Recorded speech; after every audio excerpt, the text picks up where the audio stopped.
Pangulong Bongbong Marcos, pasyal-pasyal lang daw sa Germany. Habang yung ibang grupo dito sa Pilipinas, panay ang rally.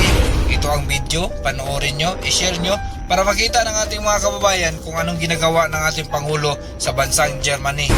Ito pala mga kababayan, ito pala yung 3 days working visit ng ating Pangulong Bongbong Marcos dito sa bansang Germany para maghikayat ng mga investor na mag-invest dito sa Pilipinas para marami na naman tayong mga kababayan na matulungan at mabigyan ng trabaho para sa ikaunlad ng Pilipinas. Grabe, ito ang ating presidente na kahit binibira at tintira na siya ng mga kalaban mga kabayan, binaliwala niya at tuloy pa rin siya sa kanyang mga adhikain, pagtulong sa ating bansa at sa mga Pilipino.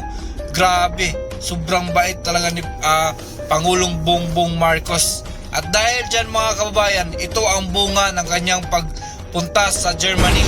Ayan, PBBM secures 4 billion investment deals in his 3 days working visit to Germany. Grabe, biruin mo yun mga kababayan.